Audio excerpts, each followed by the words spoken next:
Sebelum ceritanya dimulai, silahkan tulis di kolom komentar dari daerah mana saja teman-teman yang menonton cerita ini. Jangan lupa like dan subscribe agar channel ini bisa semakin berkembang dan bisa mempersembahkan cerita yang lebih menarik lagi. Gemerlap lampu kristal raksasa yang menggantung di tengah aula perjamuan membiaskan cahaya ke segala arah, menciptakan ribuan bintang kecil yang menari di atas kepala para tamu. Aroma parfum mahal bercampur dengan wangi aneka hidangan mewah yang tersaji di meja-meja panjang, menciptakan atmosfer kemewahan yang begitu pekat hingga terasa menyesakan. Malam ini adalah perayaan ulang tahun ke-30 kakakku, Rania. Sebuah perayaan yang dirancang bukan hanya untuk merayakan usia, tetapi untuk memamerkan status dan kekayaan. Di tengah lautan gaun sutra dan jas desainer, aku, Alina, merasa seperti sebutir kerikil di antara tumpukan berlian. Gaun katun sederhana berwarna biru tua yang kupakai terasa seperti kostum yang salah, sebuah pengingat nyata bahwa aku tidak pantas berada di sini. Aku tiba 15 menit yang lalu, namun belum ada satupun anggota keluargaku yang menyambutku dengan hangat. Rania, sang ratu malam, hanya memberiku pelukan singkat yang kaku saat aku memberikan kado. Matanya lebih sibuk mengawasi tamu-tamu penting yang baru datang di belakangku. "Oh, kamu datang, Al," ujarnya dengan senyum tipis yang tak mencapai mata, sebelum ia bergegas menyambut seorang pengusaha tambang dan istrinya yang bergelimang perhiasan. Aku hanya bisa tersenyum getir dan menepi, mencari sudut ruangan yang tidak terlalu ramai. Inilah posisiku di dalam keluarga. Tak terlihat, tak dianggap penting, namun kehadiranku tetap diharapkan sebagai formalitas. Orang tuaku berdiri tak jauh dari panggung kecil, tempat sebuah band memainkan musik jazz yang lembut. Ayah tampak gagah dengan setelan jas barunya, sementara ibu terlihat anggun dengan gaun berwarna sampanye. Aku tahu persis harga pakaian yang mereka kenakan, karena tagihannya datang ke mejaku bulan lalu. Aku berjalan menghampiri mereka, berharap menemukan sedikit kehangatan. "Bu, Yah," sapaku pelan. Ibu menoleh, senyumnya tampak canggung. "Alina, kamu sudah datang rupanya. Sudah makan?" tanyanya, sebuah pertanyaan basa-basi yang selalu ia lontarkan untuk menghindari percakapan yang lebih dalam. Ayah hanya mengangguk kecil, matanya menatap gelisah ke arah Rania dan tamu-tamu terhormatnya. Mereka tidak pernah nyaman membicarakan pekerjaanku atau kehidupanku di hadapan dunia glamor Rania. Bagi mereka, aku adalah anomali yang harus disembunyikan, sebuah rahasia keluarga yang tidak sesuai dengan citra yang ingin mereka tampilkan. Lalu aku melihatnya. Bella, istri dari kakak laki-lakiku, Daniel. Dia adalah pusat perhatian di lingkarannya, berdiri dikelilingi teman-teman sosialitanya. Gaun merah menyalanya seolah menantang siapapun untuk tidak menatapnya. Matanya yang tajam langsung menangkap keberadaanku. Dia tidak tersenyum. Bibirnya hanya membentuk sebuah garis tipis yang penuh cemooh. Dia mengangkat gelas sampanyenya ke arahku dengan gerakan yang dilebih-lebihkan, sebuah sandiwara pengakuan yang justru terasa seperti hinaan. Aku hanya menunduk, berpura-pura tidak melihat. Berdebat dengan Bella hanya akan menimbulkan keributan, dan aku tidak ingin merusak hari besar kakakku. Meskipun kakakku sendiri sepertinya tidak peduli pada perasaanku. Aku memutuskan untuk mengambil segelas jus jeruk dan berdiri di dekat jendela besar yang menghadap ke taman hotel. Dari sini aku bisa melihat semuanya. Aku melihat Rania tertawa lepas saat menerima hadiah sebuah tas tangan edisi terbatas dari suaminya. Aku melihat ayah berjabat tangan dengan seorang pejabat pemerintah, wajahnya berseri-seri penuh kebanggaan. Aku melihat ibu memamerkan kalung berlian barunya kepada teman-temannya. Semua ini, setiap detail kemewahan di ruangan ini, mulai dari sewa aula, dekorasi bunga impor, makanan, hingga pakaian yang mereka kenakan, semuanya berasal dari kerja kerasku. Mereka hidup dalam kemewahan yang kubangun dari nol, dari malam-malam tanpa tidur, dari kesepakatan-kesepakatan bisnis berisiko yang kuambil saat mereka terlelap dalam kenyamanan. Namun, mereka tidak pernah mengakuinya. Di mata dunia, Rania adalah seorang pengusaha butik yang sukses, suaminya adalah investor andal, dan orang tuaku adalah pensiunan yang menikmati hasil jerih payah mereka di masa tua. Tidak ada yang tahu tentang Alina, si jenius pendiam yang membangun sebuah perusahaan perangkat lunak dari garasi rumah, hingga menjadi pemain utama di tingkat nasional. Aku sengaja tidak menonjolkan diri. Aku selalu berpikir, biarlah mereka bahagia. Mungkin dengan memberikan semua ini, suatu saat nanti aku akan mendapatkan cinta dan pengakuan yang selalu kudambakan. Mungkin suatu hari mereka akan melihatku, benar-benar melihat Alina, bukan hanya mesin uang mereka. Tapi setiap kali aku berada di acara seperti ini, harapan itu terasa semakin konyol. Sebuah suara tawa yang dibuat-buat menyentakku dari lamunan. Bella dan teman-temannya berjalan ke arahku, atau lebih tepatnya, ke arah Barmini yang berada di dekat tempatku berdiri. "Oh, Lihat siapa yang bersembunyi di sini, kata Bella dengan suara yang cukup keras untuk didengar semua orang di sekitarnya. Kukira kamu salah masuk ruangan, Dick. Ini pesta ulang tahun, bukan pertemuan amal.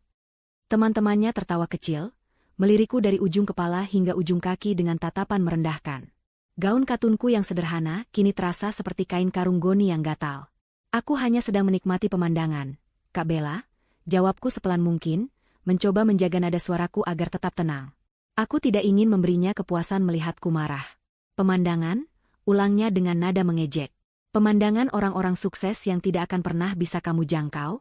Seharusnya kamu belajar dari kakakmu, Rania. Dia tahu caranya berpenampilan, tahu caranya bergaul. Sedangkan kamu, yah, beginilah. Dia membuat gerakan tangan yang menyapu tubuhku, seolah aku adalah sesuatu yang menjijikkan. Rasa panas mulai menjalar di pipiku. Aku melirik ke arah orang tuaku, berharap mereka akan mengatakan sesuatu. Tapi mereka hanya berdiri mematung, berpura-pura sibuk dengan percakapan mereka yang tiba-tiba menjadi sangat penting. Mereka melihatnya. Aku tahu mereka melihat dan mendengarnya, tapi mereka memilih untuk diam.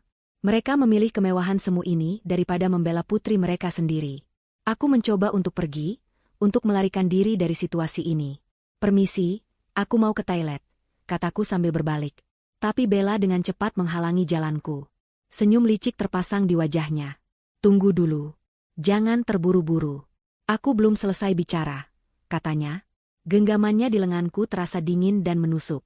Malam ini masih panjang, dan aku punya firasat buruk bahwa ini barulah permulaan dari sebuah penghinaan yang telah direncanakan dengan sempurna. Di tengah kilau yang menyilaukan ini, aku merasa semakin tenggelam dalam kegelapan. Bella tidak melepaskan lenganku. Cengkeramannya justru semakin kuat. Kukunya yang panjang dan dipernis merah menancap di kulitku. Dia menarikku sedikit lebih dekat ke pusat kerumunan teman-temannya, menjadikanku tontonan utama dalam pertunjukan kejamnya. Aku bisa merasakan puluhan pasang mata kini tertuju padaku, sebagian besar menatap dengan rasa ingin tahu, sebagian lain dengan cemooh yang sama seperti yang terpancar dari mata Bella. Suara musik jazz yang tadi terdengar elegan kini terasa seperti musik latar yang mengiringi penghinaanku. Teman-teman, kenalkan, ini Alina. Adik iparku, Bella mengumumkan dengan suara keras dan jelas, memastikan semua orang dalam jangkauan pendengaran memperhatikannya. Dia ini, unik. Di saat semua orang berusaha tampil sebaik mungkin untuk menghormati Rania, dia memilih datang dengan pakaian seperti ini. Katanya sih, rendah hati. Tapi menurutku, ini namanya tidak tahu diri. Gelak tawa kembali terdengar, lebih keras dari sebelumnya. Setiap tawa terasa seperti tamparan di wajahku. Aku mencoba menarik lenganku, tetapi tenaga Bella lebih kuat, didorong oleh kebencian dan rasa superioritas. Aku melirik lagi ke arah keluargaku. Rania, sang kakak, kini menatap ke arah kami. Namun tidak ada sedikit pun niat untuk menolong di wajahnya. Yang ada hanyalah ekspresi kesal dan malu, seolah akulah yang menyebabkan masalah dengan penampilanku yang tidak pantas. Seolah akulah aib yang merusak pesta sempurnanya. Ayah dan ibu benar-benar telah membalikkan badan, kini punggung mereka menghadapku. Mereka menyerah. Mereka telah mengorbankanku di altar status sosial, demi menjaga citra mereka tetap bersih. Sakitnya pengkhianatan itu jauh lebih perih daripada semua kata-kata tajam yang dilontarkan Bella. Melihat tidak ada yang akan membelaku, Bella semakin menjadi-jadi. Dia melepaskan lenganku dengan kasar, lalu berjalan mengitariku seperti seekor pemangsa yang sedang menginspeksi mangsanya. Lihat sepatunya. Sepatu flat yang kusam. Rambutnya hanya diikat biasa. Tidak ada riasan, tidak ada perhiasan. Komentarnya sambil terus berjalan, suaranya dipenuhi nada jijik. Aku benar-benar tidak mengerti. Alina, apa kamu sengaja melakukan ini? Apa kamu sengaja ingin membuat Rania malu di hari ulang tahunnya? Aku tidak bermaksud begitu, Kak. Suaraku bergetar.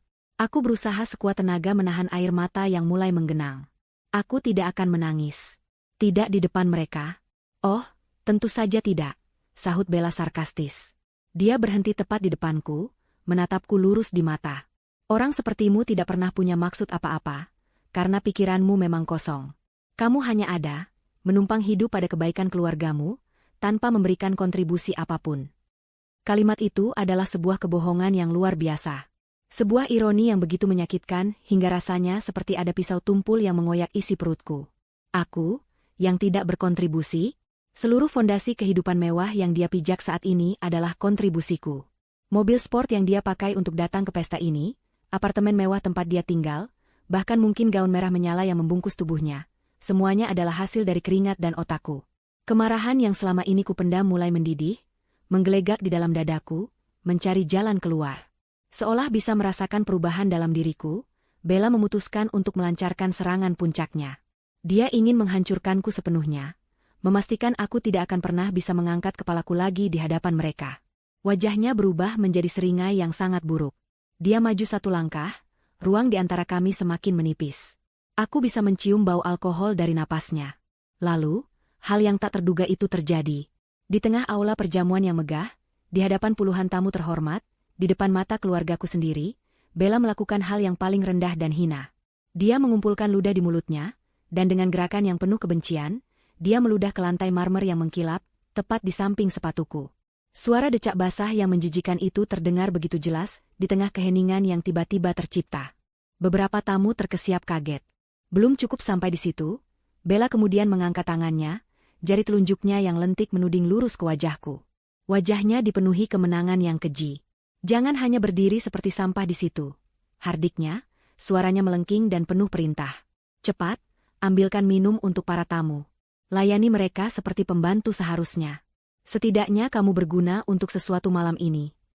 Waktu seolah berhenti. Suara dengungan keras memenuhi telingaku. Aku tidak lagi melihat para tamu, tidak lagi mendengar musik, tidak lagi merasakan sakit di lenganku. Yang kulihat hanyalah titik ludah di lantai yang berkilauan di bawah cahaya lampu kristal. Ludah itu bukan hanya cairan menjijikan, itu adalah simbol. Simbol dari semua penghinaan yang kuterima selama bertahun-tahun. Simbol dari bagaimana keluargaku melihatku. Simbol dari posisiku di dunia mereka yang gemerlap, sampah yang tidak berharga. Aku mengangkat kepalaku perlahan. Mataku tidak lagi tertuju pada Bella. Aku menatap lurus melewati bahunya, mencari wajah-wajah yang seharusnya melindungiku. Aku melihat Rania, yang kini tampak panik, bukan karena aku dihina, tapi karena adegan ini menarik perhatian yang tidak diinginkan. Aku melihat orang tuaku, yang akhirnya memberanikan diri untuk menoleh. Wajah mereka pucat, penuh ketakutan dan rasa bersalah yang tak terucap, tetapi tetap beku, tetap diam. Tidak ada yang bergerak. Tidak ada yang bersuara untuk membelaku. Keheningan mereka adalah jawaban final. Keheningan mereka adalah bahan bakar terakhir yang menyalakan api di dalam diriku, hingga menjadi kobaran yang tak terkendali. Rasa sakit, kekecewaan, dan kesedihan yang selama ini membebaniku menguap seketika, berubah menjadi sesuatu yang lain. Sesuatu yang dingin, keras, dan sangat kuat. Aku tidak lagi merasa seperti korban. Aku tidak lagi merasa lemah. Di momen itu, di tengah kehancuran harga diriku, aku menemukan kekuatanku. Topeng kesabaran yang kukenakan selama bertahun-tahun retak, dan di baliknya, muncullah Alina yang sebenarnya. Alina yang telah mereka sembunyikan, Alina yang telah mereka manfaatkan, dan Alina yang akan menghancurkan dunia palsu mereka hingga berkeping-keping. Aku menarik napas dalam-dalam, merasakan udara dingin memenuhi paru-paruku, mempersiapkan diri untuk melepaskan badai yang akan mereka ingat seumur hidup mereka. Titik ludah di lantai marmer itu seolah memiliki gravitasi sendiri, menarik seluruh energiku ke bawah. Namun, di saat yang bersamaan, penghinaan yang begitu nyata itu memicu sesuatu di dalam diriku. Sebuah percikan api di tengah gudang mesiu yang telah lama terisi oleh kekecewaan dan rasa sakit. Aku tidak lagi peduli pada tatapan para tamu. Di ruangan yang penuh sesak ini, duniaku menyempit menjadi 4 orang. Bella, sang penyiksa, Rania, kakakku, dan ayah serta ibu, 2 pilar yang seharusnya menjadi penopang hidupku. Perlahan, aku mengangkat kepalaku. Tatapan pertamaku tidak tertuju pada Bella yang masih menyeringai puas. Tatapan pertamaku adalah sebuah permohonan. Sebuah teriakan tanpa suara yang kuarahkan pada Rania. Kakakku. Darah dagingku. Kami tumbuh bersama, berbagi kamar selama belasan tahun, berjanji untuk selalu saling menjaga. Mataku mengunci matanya, memohonnya untuk mengingat semua itu. Kumohon, Rania, katakan sesuatu. Bella aku. Tunjukkan bahwa hubungan darah kita lebih berharga daripada pandangan teman-teman sosialitamu. Aku melihat kepanikan di mata Rania. Tapi itu bukan kepanikan karena adiknya baru saja dihina sehina-hinanya. Itu adalah kepanikan seorang penyelenggara acara yang pestanya terancam berantakan. Wajahnya memerah karena malu. Dia melirik sekilas ke arah Bella, lalu ke arahku, lalu ke para tamu penting yang kini mulai berbisik-bisik. Suaminya, seorang pria yang ambisinya lebih besar dari tulang punggungnya, mendekat dan membisikkan sesuatu di telinga Rania. Aku tidak perlu mendengarnya untuk tahu apa yang dia katakan. Jaga citramu. Jangan terlibat. Ini akan merusak koneksi kita. Dan aku melihatnya dengan jelas. Momen ketika Rania membuat pilihan. Dia menarik napas, menegakkan bahunya, dan senyum palsu kembali terpasang di wajahnya. Dia berbalik ke arah tamu terdekat dan berkata, "Ah, drama keluarga biasa, jangan khawatir. Mari, silakan cicipi hidangan penutupnya, koki kami membawanya langsung dari Prancis." Dia membuangku. Demi menjaga citranya, demi pestanya, demi dunianya yang berkilauan, dia membuang adiknya sendiri seolah aku adalah sampah yang harus segera disingkirkan dari pandangan. Rasa sakit yang ditimbulkan oleh tindakannya jauh lebih dalam daripada ludah Bella. Rasanya seperti sebuah pintu besi yang berat terbanting menutup di dalam hatiku, memisahkan kenangan masa kecil kami dari kenyataan pahit hari ini. Harapan terakhirku padanya padam, menjadi abu yang dingin. Dengan hati yang hancur, tatapanku beralih. Aku mencari sepasang wajah yang telah kukenal sepanjang hidupku. Ayah dan ibu. Mereka adalah tempatku berlindung saat aku kecil. Orang-orang yang seharusnya mencintaiku tanpa syarat. Mereka berdiri membeku di dekat panggung, terjebak di antara keinginan untuk lari dan ketakutan akan penilaian orang. Ibu mengangkat tangannya ke mulut, matanya yang basah menatapku dengan tatapan yang sulit diartikan. Ada rasa bersalah di sana, aku bisa melihatnya. Tapi rasa bersalah itu terkunci rapat di balik ketakutan yang lebih besar. Ketakutan kehilangan semua ini. Kehilangan rumah nyaman yang kubelikan. Kehilangan mobil yang siap mengantar mereka kemana saja. Kehilangan status sebagai orang tua dari Rania yang sukses. Lalu mataku bertemu dengan mata ayah. Hanya sesaat, namun di detik itu, aku melihat segalanya. Aku melihat seorang pria yang tahu apa yang benar, tetapi terlalu lemah untuk melakukannya. Dia tidak bangga dengan kemewahan ini, dia hanya menikmatinya dalam diam. Dia tahu siapa sumber dari semua ini, dan dia membenci dirinya sendiri, karena harus bergantung padaku sambil membiarkanku tak dianggap.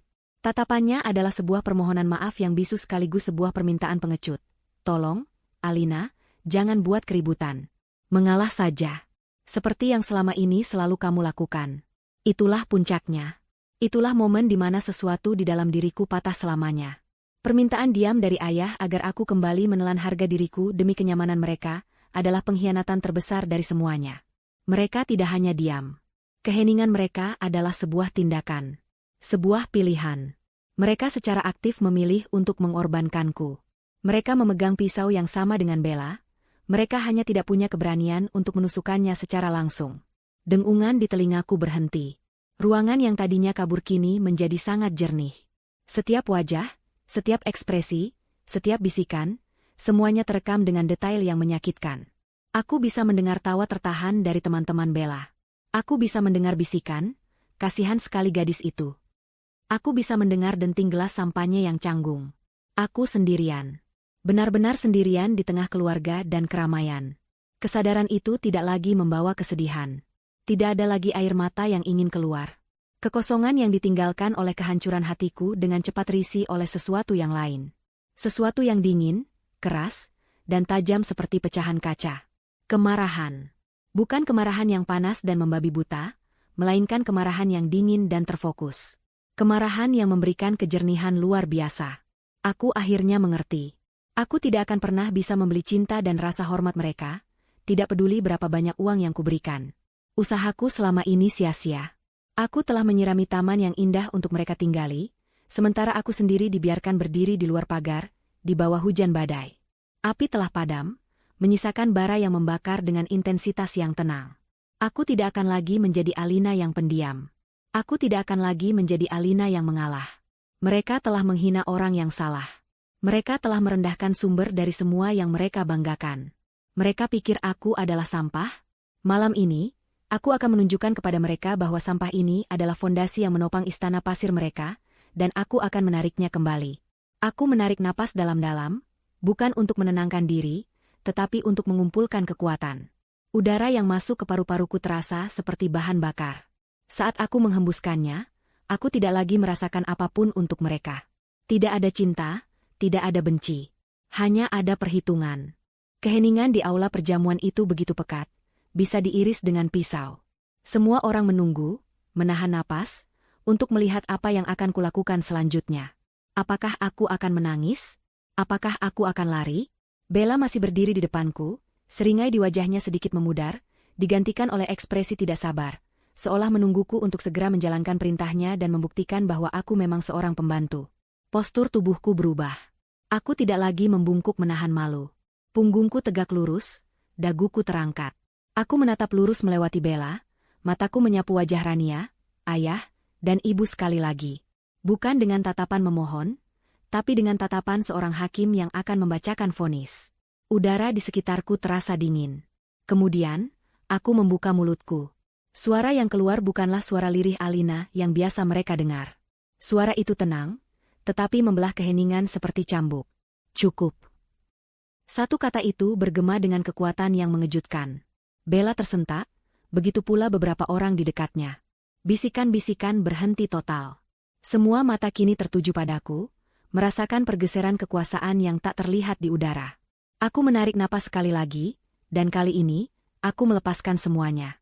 Bukan sebagai bisikan, bukan sebagai teriakan histeris, tapi sebagai sebuah proklamasi yang menggelegar dan penuh amarah yang dingin. Batalkan bisnis 15 miliar. Teriakan itu mengguncang seluruh ruangan. Gelas-gelas di meja seolah bergetar.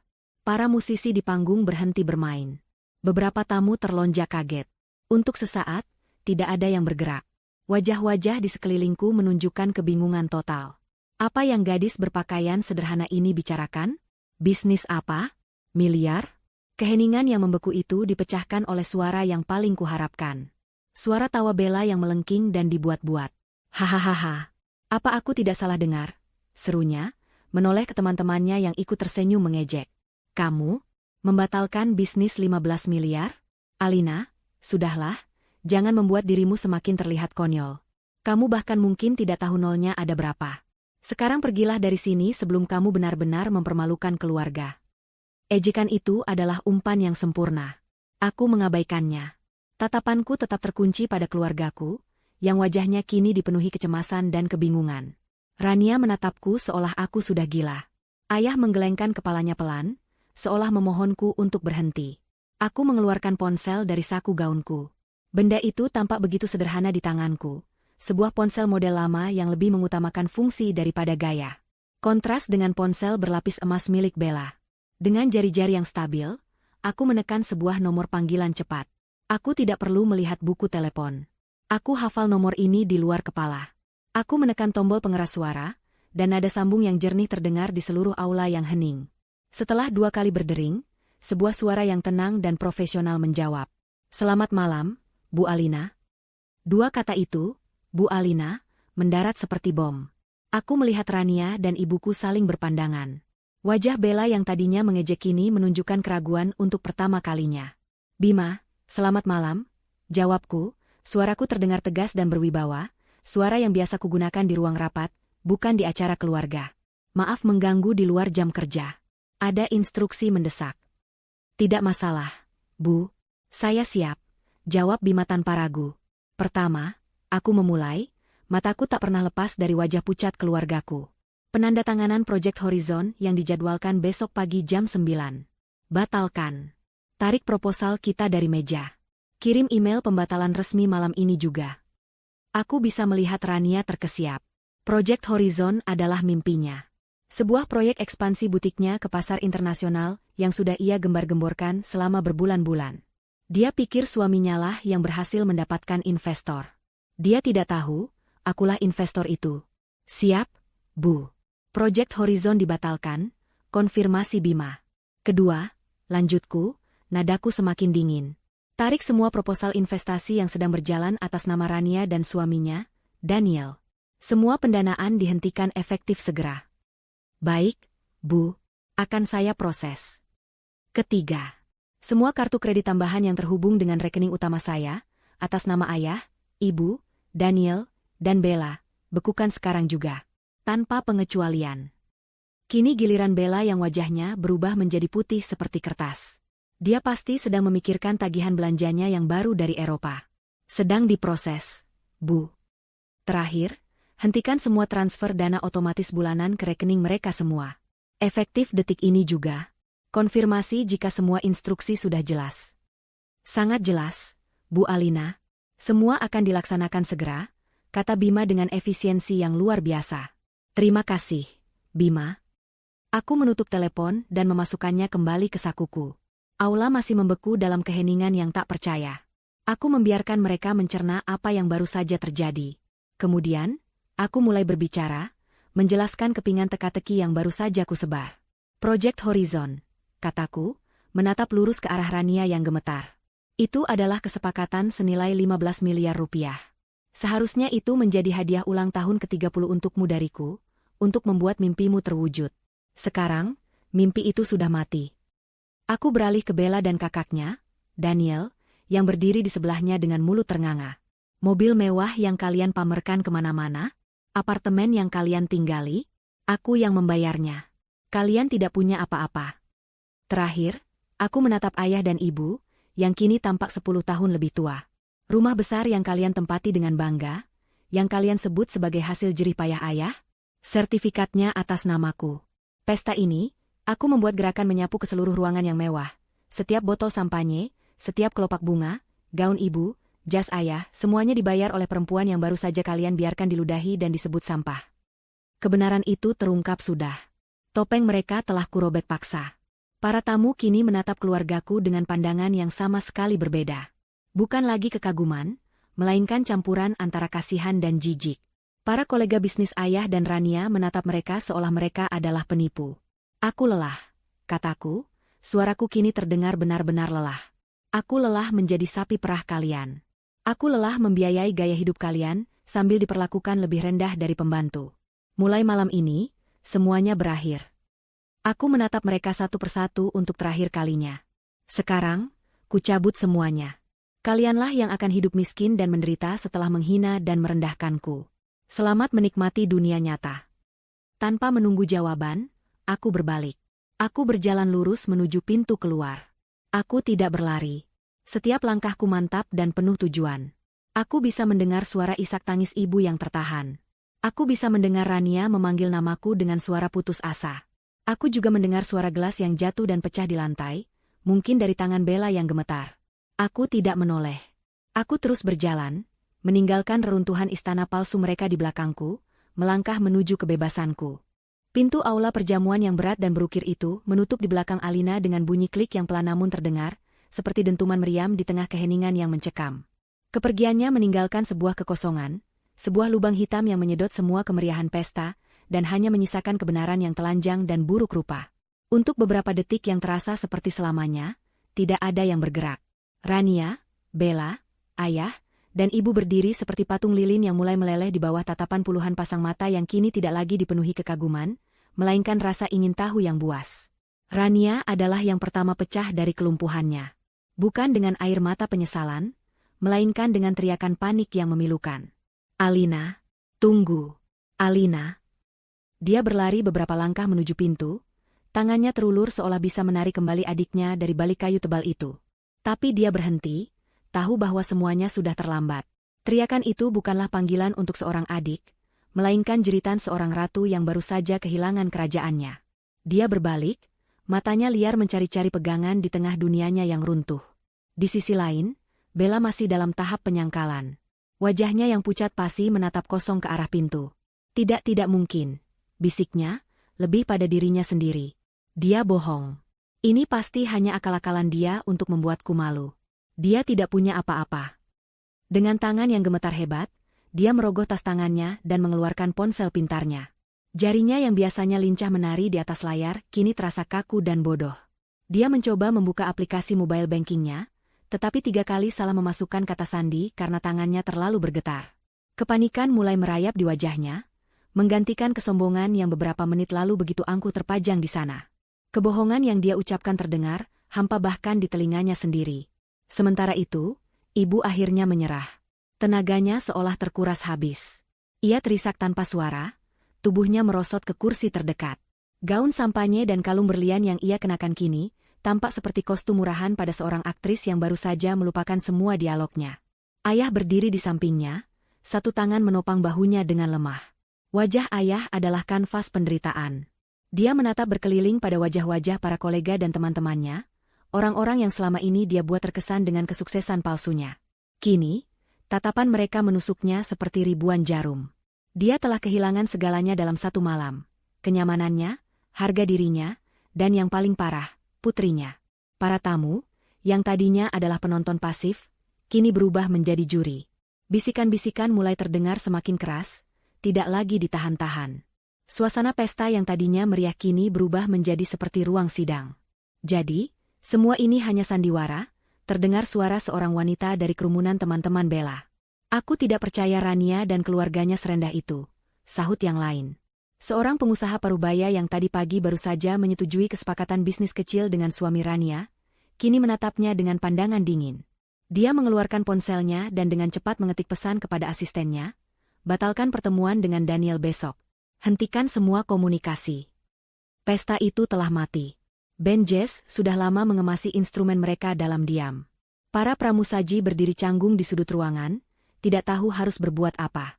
Hidangan penutup yang mahal dan indah, kue ulang tahun Rania yang menjulang setinggi 5 tingkat, semuanya tak tersentuh, menjadi monumen bisu bagi sebuah perayaan yang berubah menjadi bencana. Kemewahan yang tadinya terasa agung dan megah, kini terasa norak dan memuakan. Seluruh aula itu terasa seperti sebuah makam yang didekorasi dengan indah. Syok yang dirasakan keluarga itu, akhirnya berubah menjadi senjata yang mereka arahkan satu sama lain. Di tengah kehancuran reputasi mereka, naluri pertama mereka bukanlah untuk bersatu, melainkan untuk mencari kambing hitam.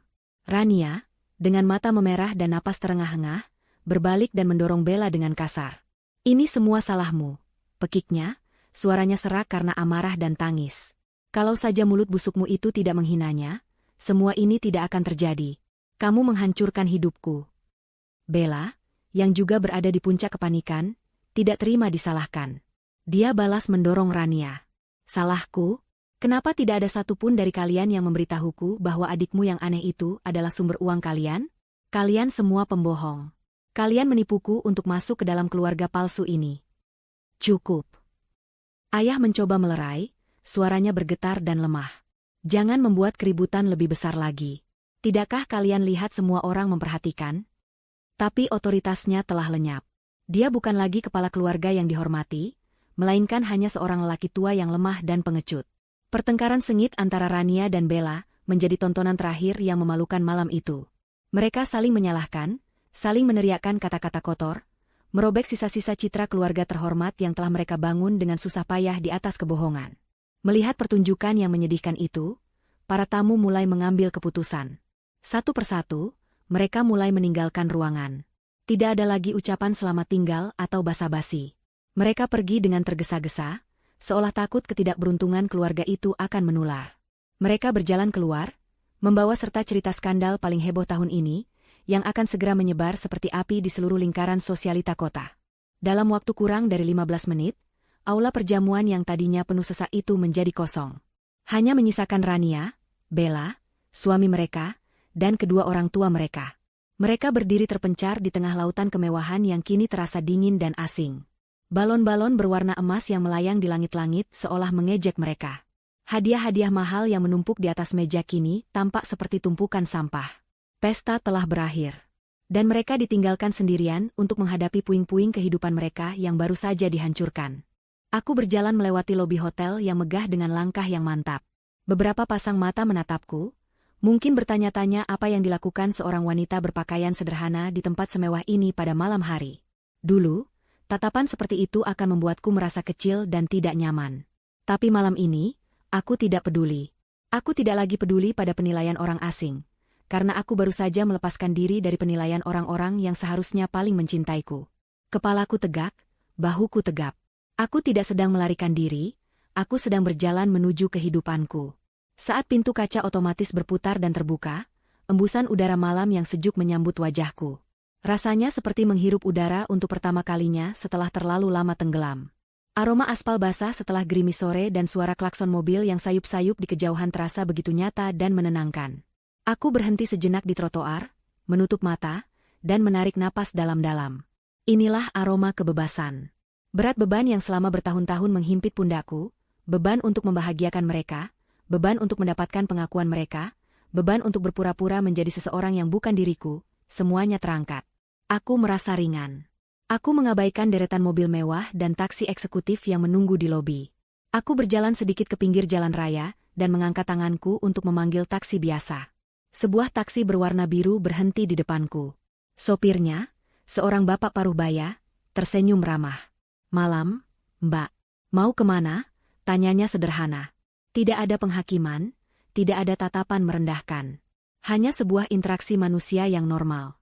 Rasanya begitu menyegarkan. Selama perjalanan, aku hanya menatap keluar jendela.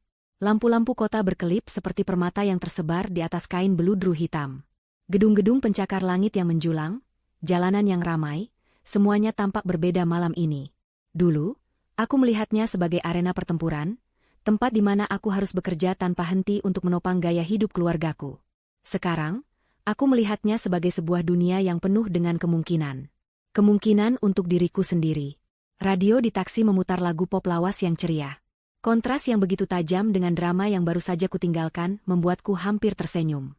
Tentu saja, ada rasa sakit di dalam hatiku.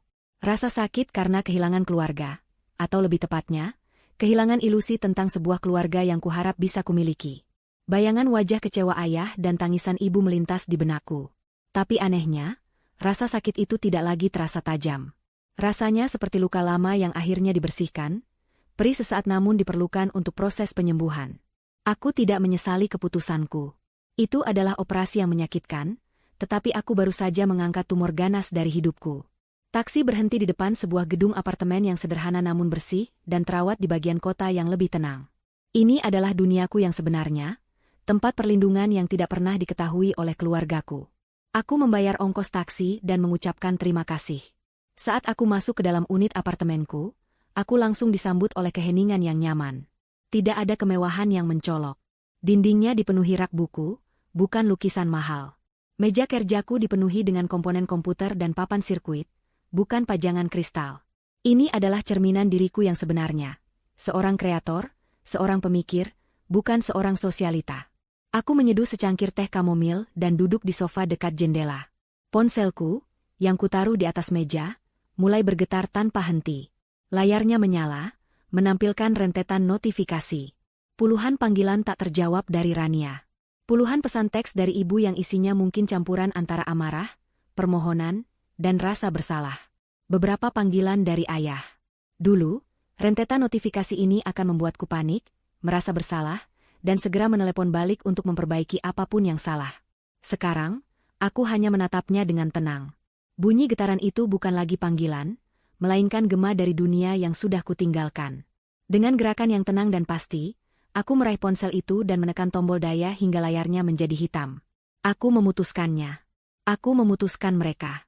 Kemudian, aku membuka laptopku dan melakukan panggilan video. Bukan kepada Bima, asistenku, tetapi kepada Pak Budi, dosen pembimbingku semasa kuliah yang kini sudah kuanggap seperti ayah keduaku. Beliau adalah satu-satunya orang yang tahu perjalananku dari nol, yang tahu pengorbananku untuk keluarga. Wajahnya yang bijak dan penuh kerutan muncul di layar. "Alina," sapanya dengan senyum hangat.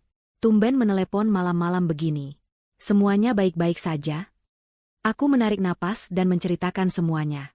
Dari gaun sederhana, hinaan Bella, ludah di lantai, keheningan keluargaku, hingga teriakan dan panggilan telepon yang mengubah segalanya. Aku bercerita tanpa air mata, suaraku datar dan tenang. Pak Budi mendengarkan dengan saksama, tanpa menyela sekalipun. Ketika aku selesai, dia terdiam sejenak, lalu mengangguk perlahan. "Api akhirnya membakar habis sangkarnya," katanya dengan suara lembut. "Sudah waktunya, Alina. Kamu sudah terlalu lama memikul beban yang bukan milikmu. Selamat datang di hari pertama dari sisa hidupmu yang sesungguhnya." Kata-katanya adalah penegasan yang kubutuhkan. Sebuah validasi bahwa aku telah melakukan hal yang benar. Kami mengobrol sebentar, tentang rencanaku ke depan, tentang proyek-proyek baru yang ingin kukerjakan untuk diriku sendiri, bukan untuk orang lain. Setelah panggilan berakhir, aku merasa lebih ringan dari sebelumnya. Badai telah berlalu. Aku duduk di sana, dalam keheningan apartemenku, menyeruput teh hangatku sambil menatap lampu kota. Untuk pertama kalinya dalam waktu yang sangat lama, masa depan tidak tampak seperti sebuah kewajiban yang berat, melainkan sebuah halaman kosong yang menarik, yang siap kutulis dengan ceritaku sendiri. Aku sendirian, tapi aku tidak kesepian. Aku bebas. Beberapa hari setelah malam yang mengubah segalanya, suasana di kantor pusat perusahaanku terasa berbeda. Dulu, aku sering datang sebelum matahari terbit dan pulang larut malam, bergerak seperti bayangan di koridor, fokusku hanya tertuju pada angka, kode, dan target yang harus kucapai demi memenuhi aliran dana yang tak pernah berhenti diminta oleh keluargaku. Kini, untuk pertama kalinya, aku berjalan di kantor dengan perasaan memiliki yang utuh. Ini bukan lagi hanya mesin pencari nafkah. Ini adalah kerajaanku, dan aku adalah ratu yang akhirnya duduk di singgasananya sendiri. Pagi itu, aku mengadakan rapat penting dengan Bima dan tim hukumku. Ruang rapat berdinding kaca itu menghadap ke lanskap kota, sebuah pemandangan yang selalu memberiku energi.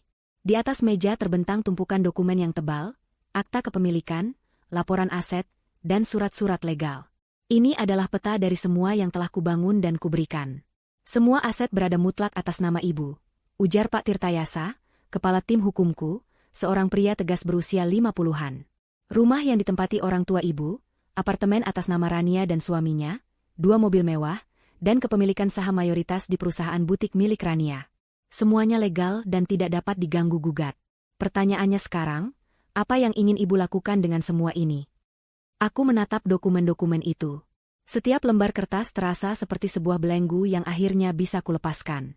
Untuk rumah orang tua saya, kataku dengan suara tenang, berikan mereka pemberitahuan resmi untuk mengosongkan dalam waktu 60 hari.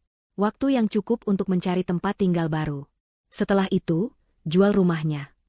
Bima mencatat instruksiku tanpa menunjukkan emosi, meskipun aku tahu dia mengerti beratnya keputusan ini. Apartemen dan mobil-mobilnya? Tanyanya. Tarik kembali semuanya sesegera mungkin sesuai prosedur. Jual juga. Aku tidak ingin ada satupun benda yang mengingatkanku pada kehidupan itu. Jawabku tegas. Dan untuk butik milik Rania? Tanya Pak Tirtayasa. Ini adalah bagian yang paling rumit. Butik itu adalah seluruh identitas Rania. Mengambilnya akan terasa seperti mencabut jantungnya. Tapi aku ingat tatapan matanya di pesta itu, tatapan yang memilih citra daripada adiknya sendiri. Perusahaanku adalah pemegang saham mayoritas. Secara teknis, aku bisa mengambil alih atau membubarkannya. Lakukan rapat dewan darurat. Berikan Rania pilihan. Dia bisa membeli sahamku dengan harga pasar penuh dalam waktu 30 hari, atau perusahaan akan dilikuidasi dan asetnya dijual untuk menutupi kerugian investasi.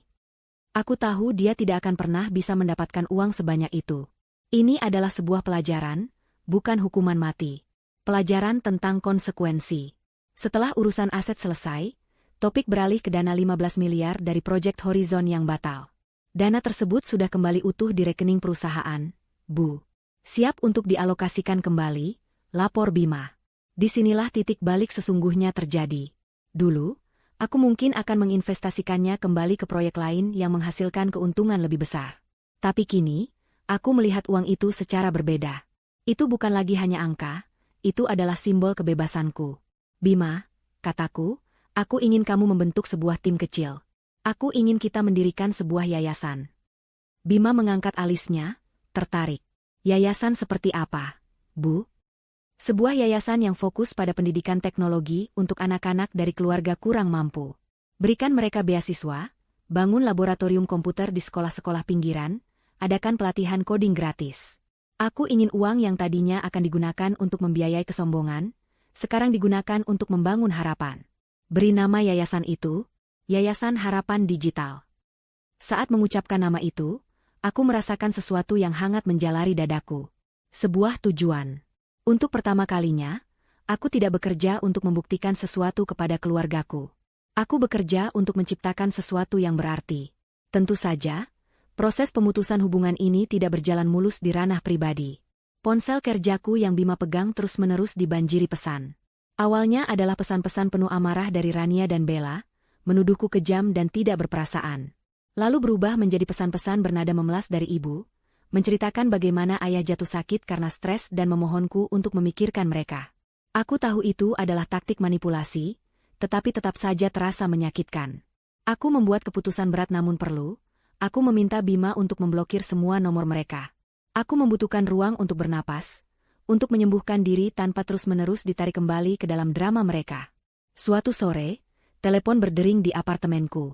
Nomornya tidak kukenali. Ternyata itu adalah salah seorang bibiku, adik dari ibuku. Suaranya terdengar prihatin, namun aku bisa menangkap nada menghakimi di baliknya. Alina, Tante dengar apa yang terjadi. Mulainya, Tante tahu kamu pasti sakit hati. Tapi, Nak, mereka itu orang tuamu. Rania itu kakak kandungmu. Dalam keluarga, kita harus saling memaafkan. Kasihanilah mereka. Aku mendengarkan dengan sabar hingga dia selesai. Kemudian, dengan suara yang tenang namun tak tergoyahkan, aku menjawab, "Terima kasih atas perhatiannya, Tante. Tapi ini bukan lagi tentang memaafkan. Memaafkan mungkin bisa kulakukan suatu hari nanti untuk kedamaian hatiku sendiri. Tapi ini tentang batasan. Ini tentang menghentikan siklus di mana aku terus-menerus memberi dan mereka terus-menerus mengambil sambil menyakitiku. Aku tidak akan membakar diriku sendiri, hanya untuk membuat mereka tetap hangat. Kumohon, Tante, hargai keputusanku." Telepon ditutup dalam keheningan yang canggung. Tapi setelahnya, aku merasa lebih kuat. Aku telah menegakkan batasanku, tidak hanya kepada keluarga inti, tetapi juga kepada keluarga besar. Di sela-sela mengurus restrukturisasi besar ini, aku mulai menemukan kembali diriku. Aku menghabiskan akhir pekan dengan mendaki bukit di luar kota, sesuatu yang sudah lama ingin kulakukan. Aku menghabiskan malam dengan membaca novel fiksi ilmiah, bukan laporan pasar saham. Aku bahkan mulai merakit kembali sebuah proyek robotik sederhana di meja kerjaku, sebuah hobi dari masa kuliah yang telah lama kutinggalkan.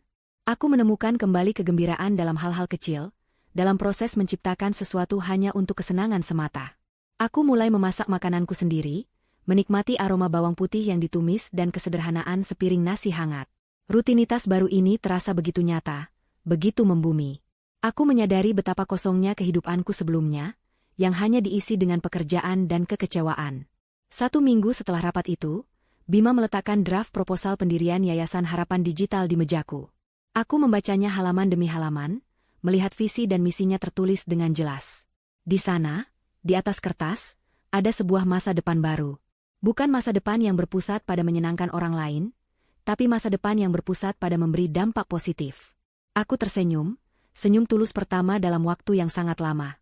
Puing-puing dari duniaku yang lama memang menyakitkan, tapi dari puing-puing itulah, aku kini sedang membangun sebuah istana yang jauh lebih kokoh dan berarti. Sebuah istana yang seluruhnya milikku. Konsekuensi dari 1 malam itu tidak datang seperti badai besar yang langsung menghancurkan segalanya. Ia datang seperti air bah yang merambat pelan namun pasti, menyusup ke setiap celah dan meruntuhkan fondasi kehidupan keluarga mereka dari dalam. Efek domino telah dimulai, dan setiap kepingan yang jatuh menimbulkan bunyi yang lebih keras dari sebelumnya. Kepingan pertama jatuh di butik milik Rania. Pagi itu, dia sedang mencoba menenangkan para stafnya yang gelisah, karena berita skandal di pesta sudah menyebar luas. Tiba-tiba, manajer operasional dari salah satu pemasok kain impor terbesar menelepon. "Pagi, Bu Rania," kata suara di seberang dengan nada yang dingin dan formal. "Saya hanya ingin menginformasikan bahwa kami belum menerima pembayaran untuk tagihan bulan lalu. Mengingat kebijakan baru kami terpaksa menahan pengiriman koleksi musim semi sampai tagihannya dilunasi." "Pasti ada kesalahan. Saya akan segera transfer," kata Rania dengan percaya diri yang dipaksakan. Dia membuka aplikasi perbankan di komputernya, memasukkan jumlah tagihan, dan menekan tombol "kirim". Sebuah notifikasi merah muncul di layar, transaksi ditolak. Saldo tidak mencukupi. Keringat dingin mulai membasahi pelipisnya. Dia mencoba kartu kredit perusahaannya. Ditolak. Kartu kredit pribadinya. Ditolak. Kepanikan yang nyata mulai mencekiknya. Butik ini adalah napasnya, identitasnya. Tanpa koleksi baru, butiknya akan mati. Beberapa hari kemudian, surat resmi tiba di mejanya. Pemberitahuan rapat Dewan Darurat dan surat somasi dari tim hukumku. Dunia sosialnya juga runtuh. Undangan ke acara-acara bergengsi berhenti datang. Grup obrolan teman-teman sosialitanya tiba-tiba hening, setiap kali dia mencoba bergabung dalam percakapan. Dia melihat foto-foto di media sosial, teman-teman terdekatnya berkumpul di restoran mahal, tertawa bersama, tanpanya. Dia bukan lagi bagian dari lingkaran mereka. Dia telah menjadi bahan gosip, bukan lagi tamu terhormat.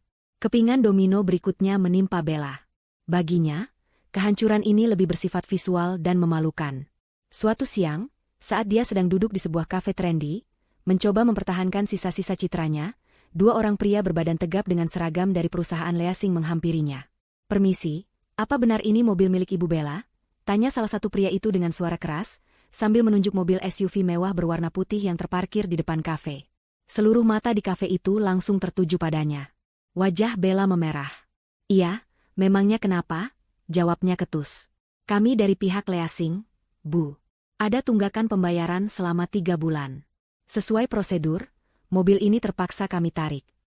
Penghinaan itu terjadi begitu cepat dan begitu publik. Kunci mobilnya diminta paksa, dan kendaraannya yang menjadi simbol statusnya dinaikkan ke atas truk derek di depan semua orang. Dia terpaksa pulang dengan taksi online, menahan tangis dan rasa malu. Keanggotaannya di klub kebugaran eksklusif dicabut. Kartu kreditnya yang biasa ia gesek tanpa pikir panjang kini, menjadi kepingan plastik tak berguna. Puncaknya, dia terpaksa mulai menjual koleksi tas bermereknya satu persatu di sebuah situs jual beli barang bekas. Setiap kali seseorang menawar harga tasnya dengan sadis, dia merasa seperti sedang menjual sebagian dari harga dirinya. Suaminya, Daniel, tidak bisa berbuat apa-apa. Dia juga kehilangan akses ke semua dana, dan proyek investasinya yang ternyata fiktif kini menjadi bahan tertawaan. Pertengkaran hebat menjadi menu sehari-hari di apartemen mereka, dipicu oleh stres dan saling menyalahkan. Bagi ayah dan ibu, kehancurannya terasa lebih sunyi namun jauh lebih dalam. Surat dari pengacaraku tiba diantarkan oleh kurir. Surat itu berisi pemberitahuan legal yang sopan namun tegas, memberi mereka waktu 60 hari untuk mengosongkan rumah. Rumah yang selama ini menjadi kebanggaan mereka, tempat mereka menjamu teman-teman dan kerabat, kini terasa seperti rumah pinjaman yang masa sewanya akan segera habis. Suatu malam, listrik di rumah mereka padam. Awalnya mereka mengira ada pemadaman dari pusat, tetapi setelah melihat rumah tetangga tetap terang benderang, ibu memeriksa kotak tagihan. Sepucuk surat pemberitahuan pemutusan sambungan, karena tunggakan pembayaran terselip di sana.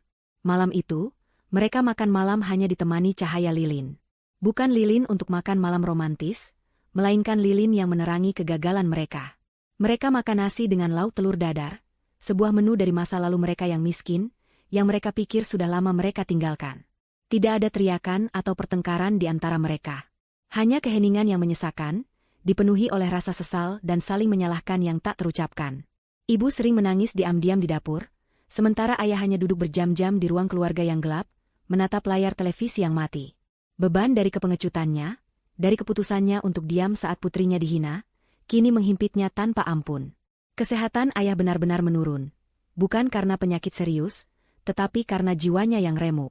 Akhirnya, di penghujung minggu ketiga, titik terendah itu tiba. Surat pemberitahuan likuidasi butik Rania sudah final. Notifikasi penyitaan apartemen Bella dan Daniel sudah di depan mata. Batas waktu 60 hari untuk rumah orang tua terasa semakin dekat. Mereka semua kehabisan uang, kehabisan pilihan, dan kehabisan harga diri. Malam itu, mereka berkumpul di ruang keluarga yang temaram di rumah yang akan segera hilang dari mereka. Rania, Bella, Daniel, ayah, dan ibu. 5 orang yang hancur, dipersatukan oleh penderitaan yang mereka ciptakan sendiri. Setelah keheningan yang panjang, Rania yang pertama kali angkat bicara. Suaranya serak dan putus asa. Sudah tidak ada jalan lain, katanya sambil menatap anggota keluarga lainnya satu persatu. Kita tidak bisa bertahan seperti ini. Hanya ada satu hal yang bisa kita lakukan. Dia berhenti sejenak, menelan ludah yang terasa pahit. Kita harus menemuinya. Kita harus memohon padanya. Gagasan untuk menemui dan memohon pada Alina, yang diucapkan Rania di ruang keluarga yang temaram itu, terasa seperti menelan pecahan kaca. Itu adalah pilihan terakhir dari orang-orang yang sudah kehabisan pilihan. Selama seminggu berikutnya, mereka menelan sisa-sisa harga diri mereka, mengumpulkan keberanian, dan akhirnya, pada suatu pagi yang mendung, mereka muncul di lobi gedung perkantoran tempat perusahaanku berada. Mereka tidak membuat janji. Mereka hanya datang, berharap keputusasaan mereka cukup untuk menembus dinding yang telah kubangun. Aku sedang berada di tengah rapat ketika Bima masuk dengan ekspresi yang jarang kulihat di wajahnya, campuran antara kasihan dan waspada. Dia mendekat dan berbisik pelan, "Bu, keluarga ibu ada di lobi." Mereka menolak untuk pergi sampai bertemu dengan ibu. Jantungku berdebar sedikit lebih kencang, sebuah reaksi refleks dari masa lalu. Tapi kemudian, ketenangan mengambil alih. Aku tahu hari ini akan datang. Aku tidak bisa selamanya bersembunyi di balik telepon yang dimatikan dan email yang diblokir. Penutupan bab ini harus dilakukan secara tatap muka. "Baik, Bima," kataku pelan. "Tunda rapat ini. Aku akan turun menemui mereka." Lobi gedung kantorku adalah ruang yang luas, modern, dan impersonal, dengan lantai marmer abu-abu dan perabotan minimalis. Di salah satu sudut sofa, duduklah keluargaku. Pemandangan itu begitu menyedihkan hingga terasa surreal. Mereka tampak seperti versi kusam dan pudar dari orang-orang yang kukenal di pesta itu.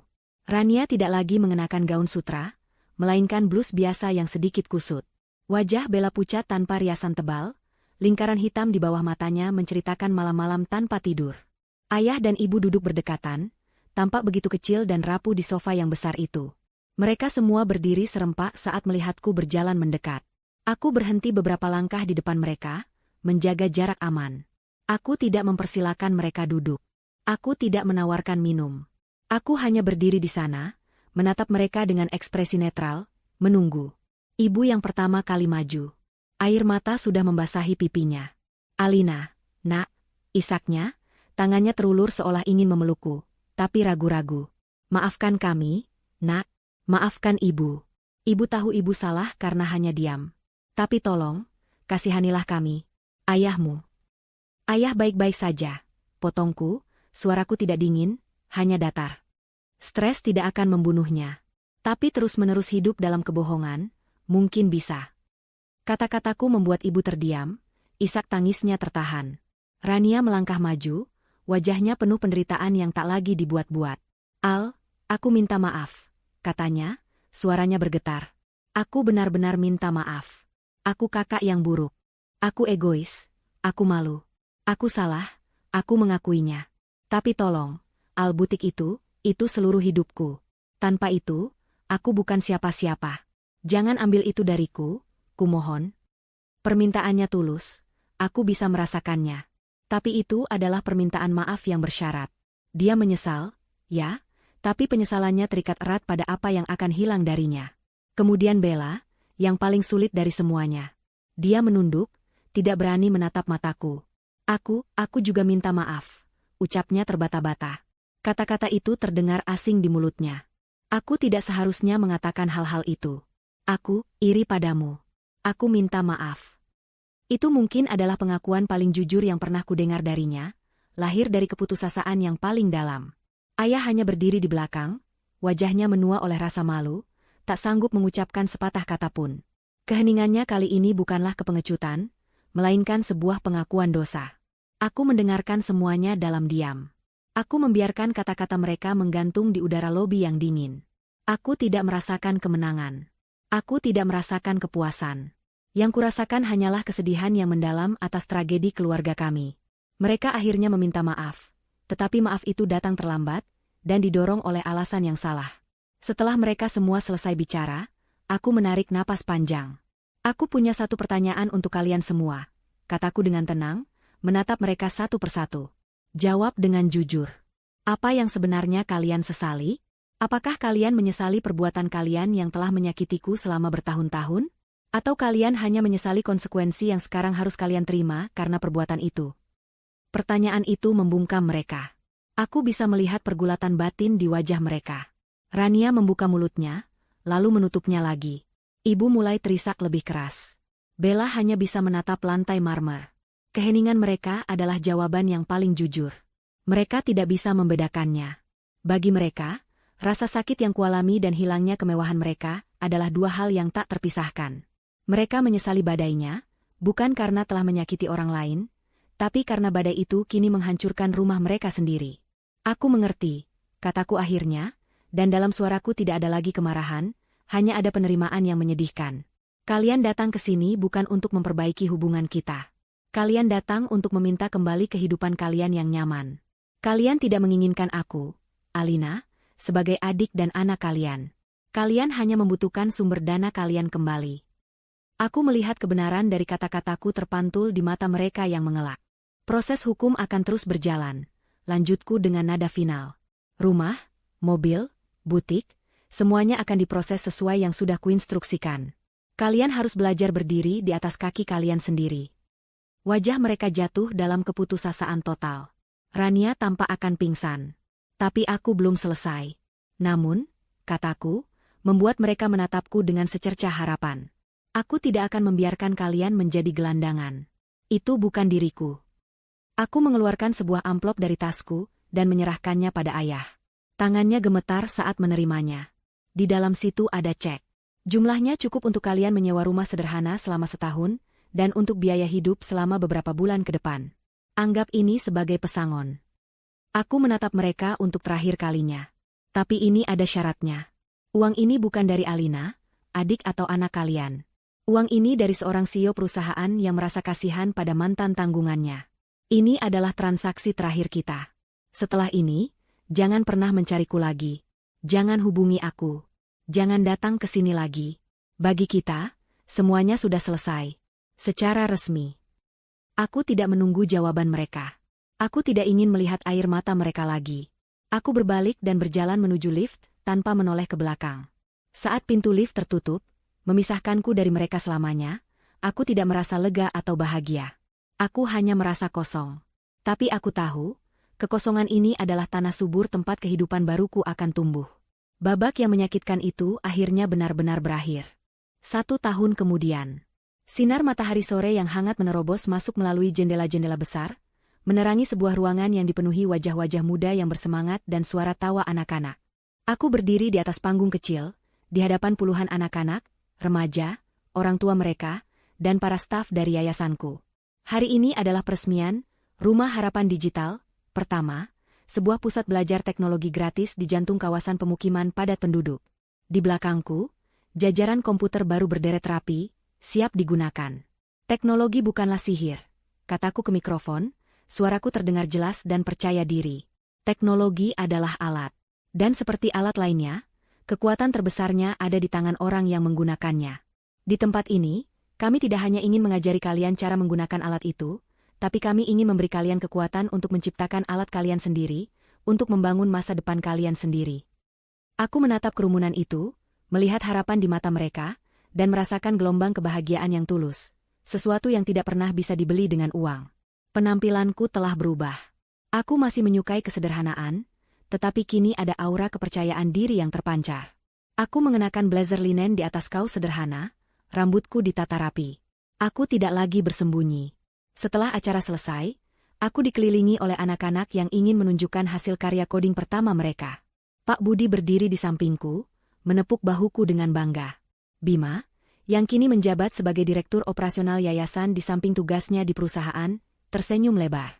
Inilah keluargaku yang baru, keluarga yang dibangun di atas rasa hormat, tujuan bersama, dan ketulusan. Sore itu, aku dan Pak Budi duduk di sebuah kedai kopi kecil di dekat pusat belajar itu. Kamu terlihat bahagia, Alina, katanya sambil menyeruput kopinya. Saya memang bahagia, Pak, jawabku tulus. Bahagia yang tenang. Dulu, saya pikir kebahagiaan itu adalah saat melihat keluarga saya tersenyum karena hadiah yang saya berikan. Ternyata saya salah. Kebahagiaan sejati adalah saat kita melihat hasil dari sesuatu yang kita bangun dengan niat baik, untuk orang banyak. Apakah kamu pernah mendengar kabar dari mereka? Tanya Pak Budi hati-hati. Aku terdiam sejenak, menatap uap yang mengepul dari cangkirku. Bima sesekali memberiku laporan singkat, hanya untuk memastikan mereka tidak benar-benar kelaparan. Bukan karena aku peduli, tapi lebih karena formalitas. Dari laporan itu, aku tahu nasib mereka. Rania, setelah butiknya dilikuidasi, terpaksa bekerja sebagai manajer di sebuah toko pakaian di pusat perbelanjaan. Pekerjaan yang jujur, tapi jauh dari kemewahan yang dulu ia puja. Dia belajar arti kerja keras yang sesungguhnya, meskipun sisa-sisa kepahitan masih kadang terlihat di wajahnya. Bella dan Daniel tidak bertahan. Tanpa uang sebagai perekat, pernikahan mereka hancur berkeping-keping. Mereka bercerai. Terakhir kudengar, Bella kembali ke kota asalnya, bekerja di bagian layanan pelanggan sebuah perusahaan telekomunikasi. Kesombongannya telah luntur, digantikan oleh kelelahan menghadapi kerasnya hidup. Dan orang tuaku, mereka menggunakan uang pesangon dariku untuk menyewa sebuah rumah kecil di pinggir kota. Ayah membuka bengkel kecil-kecilan, memperbaiki peralatan elektronik, kembali ke keahlian lamanya sebelum terbuai oleh kenyamanan semu. Ibu membantunya, dan mereka hidup pas-pasan. Mereka tidak lagi bicara tentang status atau kekayaan. Mereka hanya bicara tentang bagaimana cara membayar tagihan listrik bulan depan. Mungkin, dalam kesederhanaan yang dipaksakan itu, mereka akhirnya menemukan kembali sedikit dari diri mereka yang dulu, sebelum semuanya menjadi rumit. Aku tidak membenci mereka lagi. Aku hanya merasa kasihan, lalu aku melepaskannya. Mereka adalah orang asing bagiku sekarang, dengan cerita mereka sendiri. Aku menyelesaikan kopiku dan pamit pada Pak Budi. Aku memilih untuk berjalan pulang ke apartemenku. Langit senja berwarna jingga keunguan, memantul indah di gedung-gedung kaca. Aku berjalan di antara keramaian kota, bukan sebagai bayangan yang tak terlihat, tapi sebagai bagian utuh darinya. Aku tidak lagi terbebani oleh masa lalu atau cemas akan masa depan. Kemenangan sejatiku bukanlah saat aku berteriak di pesta itu. Bukan juga saat aku melihat mereka hancur. Kemenangan sejatiku adalah saat ini. Saat aku bisa berjalan sendirian di bawah langit senja, dengan hati yang damai dan pikiran yang jernih. Kemenangan sejatiku adalah saat aku menyadari bahwa dengan melepaskan mereka, aku telah menemukan diriku sendiri. Aku telah menyelamatkan diriku, dan dari puing-puing itu, aku membangun sesuatu yang jauh lebih berharga daripada uang. Aku membangun kehidupan. Aku tiba di apartemenku, disambut oleh keheningan yang kini terasa seperti pelukan hangat. Aku berdiri di balkon, menatap jutaan lampu kota yang mulai menyala. Mereka tidak lagi tampak seperti arena pertempuran. Mereka tampak seperti galaksi yang penuh kemungkinan. Aku bebas, dan di hadapanku, terbentang langit yang tak terbatas.